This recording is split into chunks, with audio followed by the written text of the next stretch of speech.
We never could have saw this coming, this technology, the volume and the speed of what's possible is why we're so overwhelmed. So we treat email a lot in the same way as like old letter writing, old snail mail, but the volume and speed is just what's made it so overwhelming. So bringing it back more to, the email often acts as a to-do list for a lot of people. And so what that's become is anyone in the world can write in at any time and add to your to-do list.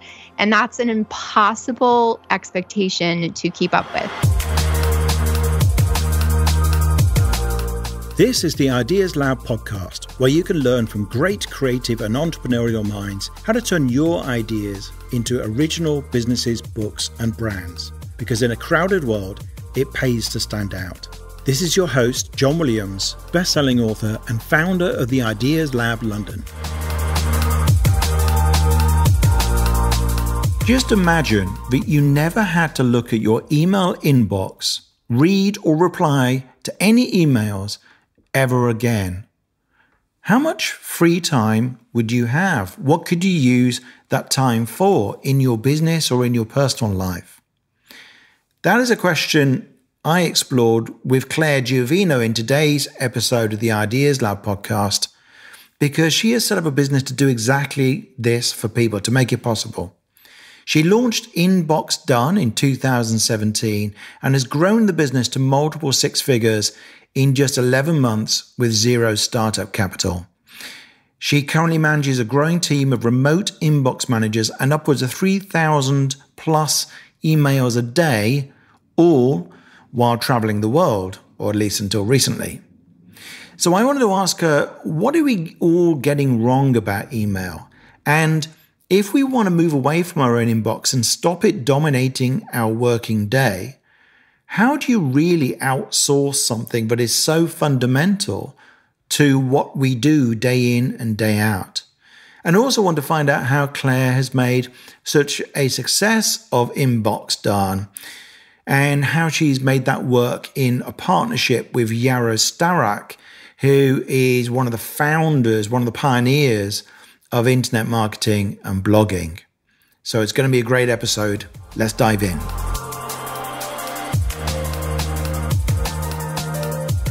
Claire, thanks very much for joining us. I've got to ask you the question. You know about email and how to make it work for people, because this is your business that you've built.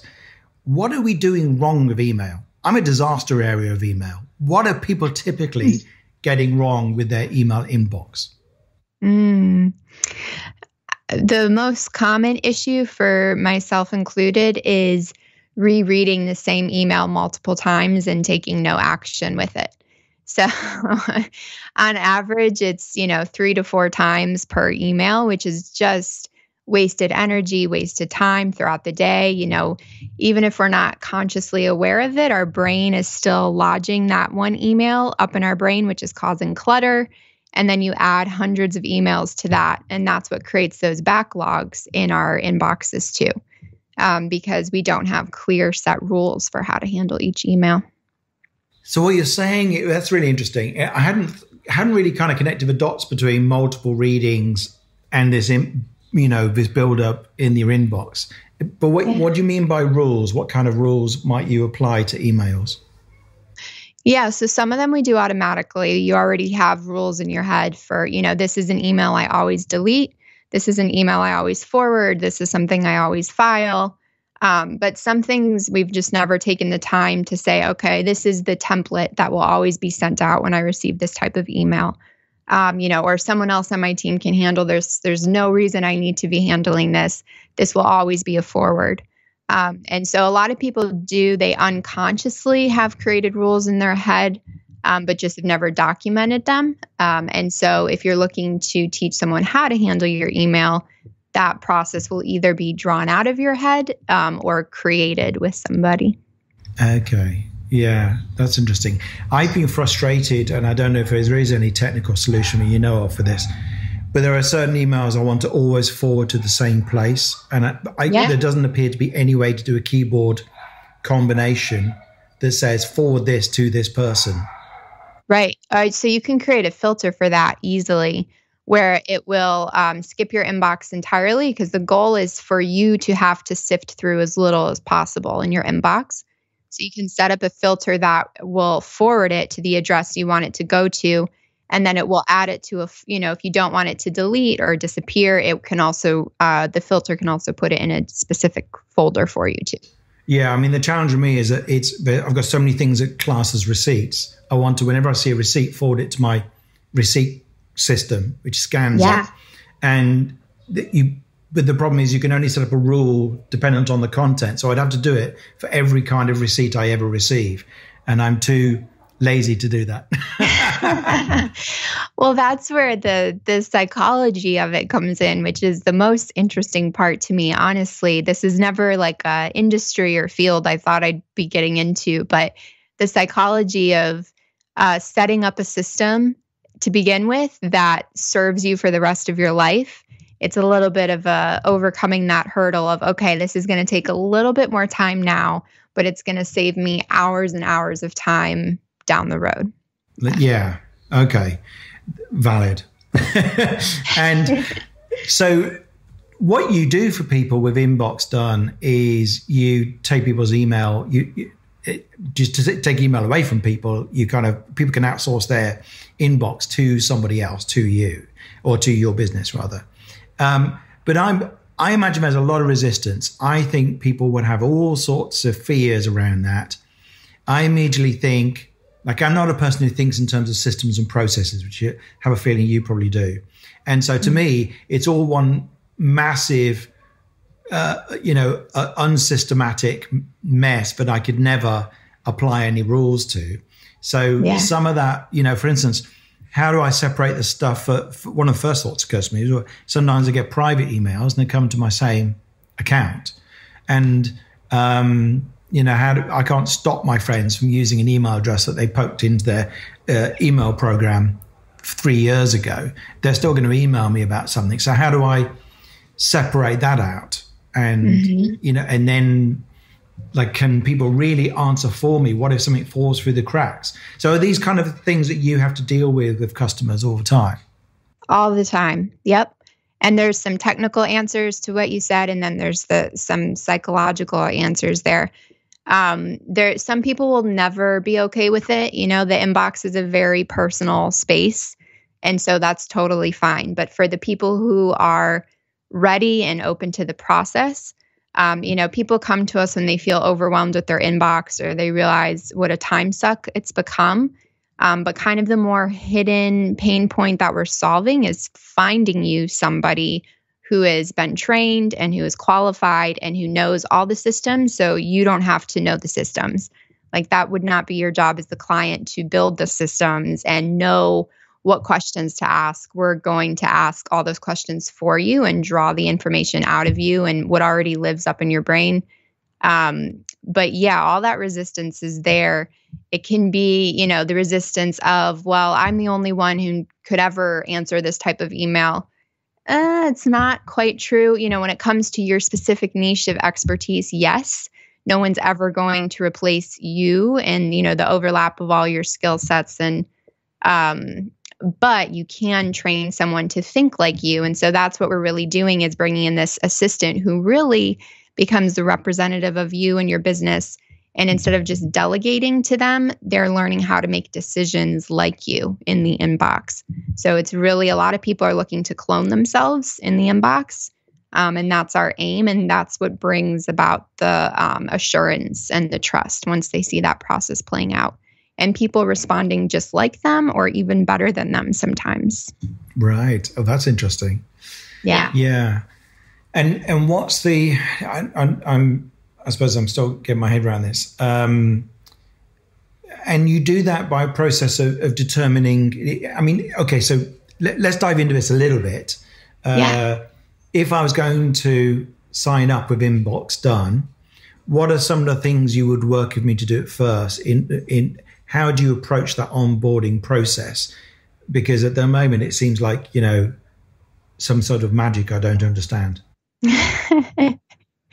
Well, this is years that have gone into these systems, so I wouldn't expect, it to be this black and white thing right out the gate. So First is just looking at where you're at right now. How many hours are you spending in your inbox? What platform? Is it Outlook? Is it Gmail? Is it Apple Mail? What are you using? Is it more on your desktop? Is it more on your phone? Because we want to match your style in whatever way you're looking at your email. How often would you like to check it? A lot of clients have these really small goals, like, well, maybe if I could take off an hour a day, that would be great. But we've gotten clients to the point where they now just check their email once a month or not at all. And so your willingness to let go, and I know it doesn't happen overnight, it's a very gradual process, leads to this freedom from your inbox and freedom from the anxiety of email and feeling like there's always something there that needs your attention, as much as you're able to let go. That's interesting.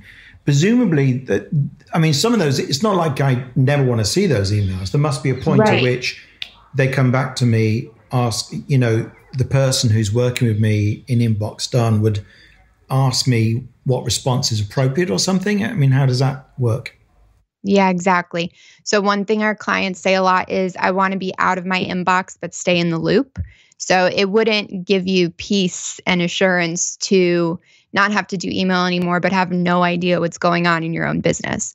So there's many ways we can do that. It can be a recap at the end of every day of, here's what's happened, here's all the FYIs, here's what I sent out, here's what still needs your attention.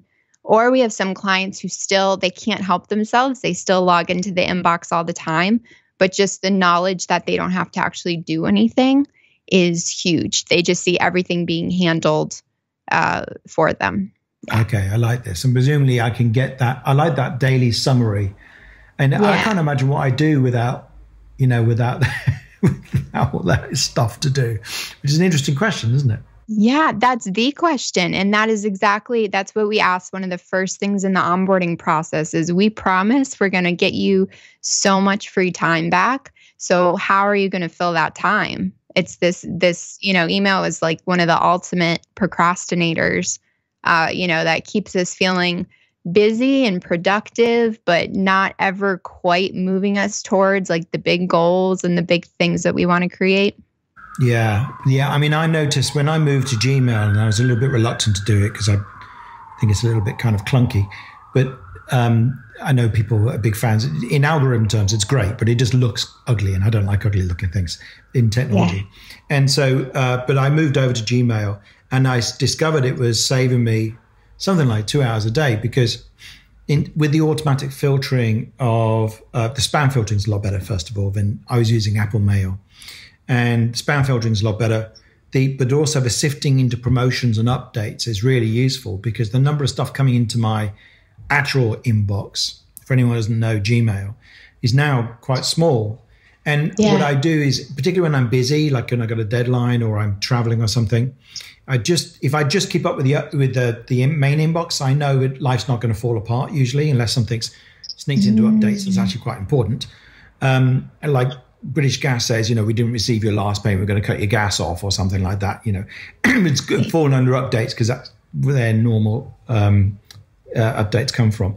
So as long as I scan that every so often, and then the promotions, if I don't read it for several days, it doesn't actually matter anyway. So I will scan up it and then see like, okay, I want to read that, that, and that. And if I'm busy, I just won't.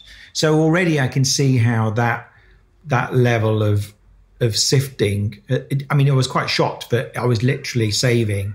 I should have been able to logically do that in my head as I was looking at my inbox and go, well, that's just a promo and that's just a regular update, but that's an important email. But it wasn't happening. And so I can only imagine what the saving would be if I moved to a service like yours. And people started replying for you. Yeah, that's the thing. We all have a limited bandwidth, and limited decision-making energy for any given day. And all of those minor decisions add up and take away from, the bigger decisions that we have to make in a day. Yeah. That's fascinating, because the promotions in social actually stresses me out, because my OCD, I know there's like stuff sitting there, right, and I just want it all to be clear. So I'm glad that's working for you. No, and I've also got another system that's worked for me. And I remember talking to somebody on Twitter who's quite famous for productivity, and he was skeptical. And I can't remember who it was now. But I have a thing. I set up a link which shows me just today's emails, which is for the last 24 hours. And then I've also got on for 2 days, 3 days. And so often I'll be overwhelmed looking at my inbox because I do not clear it. And but if I look at one day, it starts off looking like a lot. And very quickly it sifts down to almost nothing because there's a bunch of stuff which I've already dealt with, which just needs filing or deleting. And then it comes down very quickly to like, okay, actually, I'm now no longer behind, at least on this day. And so for me, that's another thing that works. It's kind of managing. I have to manage my own perfectionism. And because I don't have a good way of dealing with everything to the level of perfectionism that I cope with. And I think the other thing I've noticed I use my PA for is that I find there's a difference between knowing what the answer is for somebody on an email and writing an email with that answer in it. And speaking as a former software engineer, we talk in networking terms. Like I studied networks when I was at college and did networking software. And we talk about handshaking. And there's this handshaking before and after every transmission of information, which is basically just crud. It's just ensures that the transmission goes okay. And to me, the hi, how are you doing? How's thingy, whatever. And then insert actual thing you want to say, signed off by, hope everything's going fine. See you. Stay safe, as everyone's saying at the moment. It's just like, as a programmer, I sometimes just go like, can some other human do that? And just tell them like no or yes in the body of the email, but make it sound less rude than when I'm saying it. Because I tend to be a little bit blunt, just because I feel in a hurry and but that stuff doesn't trip off the tongue for me. And that's part of the function of somebody because often you know what you need to say, which is like, no, I can't do what you've just asked, or yes, but I'm going to need this. But you need to buffer it with a load of like, I know you're a human and you have feelings about this. Exactly. I see you. I'm a human. You're a human. Exactly. And that's where the email assistant can really write even better for you. And especially once they learn those answers, what's actually the core answer in this email. And also research has shown that we don't tend to read the whole email, especially if it gets too lengthy. And so putting that action point in the first sentence or two is still really important, because then you're most likely to get a response and most likely to grab attention. But yeah, and even in for a business owner, or say you have a lot of emotional bias and ties to your business. And so having like a third party come in, they can actually write sales emails even better, build those relationships and cultivate those relationships, sometimes even better than the owner, which is fascinating to watch. Yes. Yeah, that's interesting. I heard somebody who outsourced their sales calls and they expected conversions to go down, but they were going to factor it in because they'd be able to do more sales calls. Conversions actually went up. Exactly. And that's interesting. Love that. So I want to know a little bit about how you built this business. Before we do this, I think just to finish on this point for anybody who's really struggling and feels like their inbox is completely out of control and has 12,000 unread emails. What is like the very worst thing that we do that dooms us to failure in email? Is there something in particular? Is it just a hard slog that we've got to work through it every day? Or is there something stupid we're all doing? No one's stupid. It's I don't think we have to slog through every day. I think it's tweaking our expectations for ourselves and then other people's expectations. So in a way, we're almost I advocate for kind of conditioning the people that you are writing to.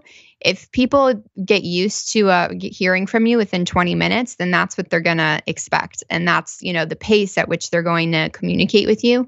But, we never could have saw this technology, the volume and the speed of what's possible is why we're so overwhelmed. So we treat email a lot in the same way as like old letter writing, old snail mail. But the volume and speed is just what's made it so overwhelming. So bringing it back more to the email often acts as a to-do list for a lot of people. And so what that's become is anyone in the world can write in at any time and add to your to-do list. And that's an impossible expectation to keep up with.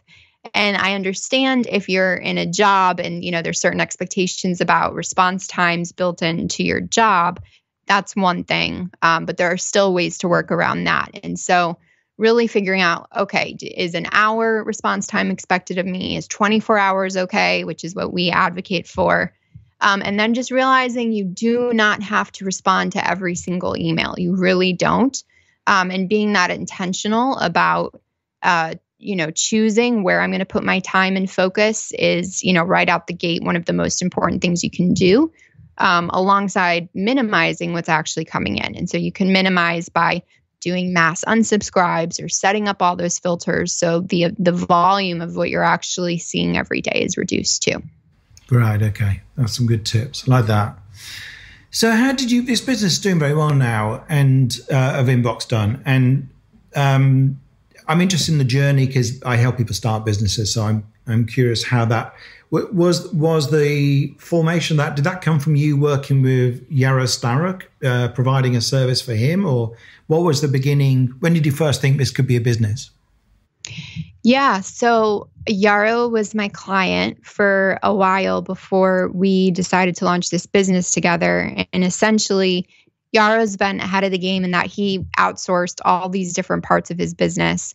But email still was kind of a pain point. And so I optimized his inbox in a lot of ways and boosted these systems there so that he got to the point where he was only checking once a month.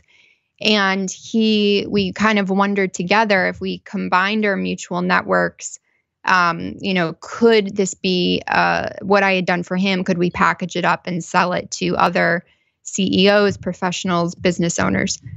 So we did a beta testing first and just very much staying small and within his network, and it worked. I was in the beginning doing multiple inboxes at the start, and then staying up all hours because I was trying to stay on everybody's different time zones. And so then the next question was, could I train other people to follow these systems and procedures and ask the questions that were needed? So then we brought on our first inbox manager.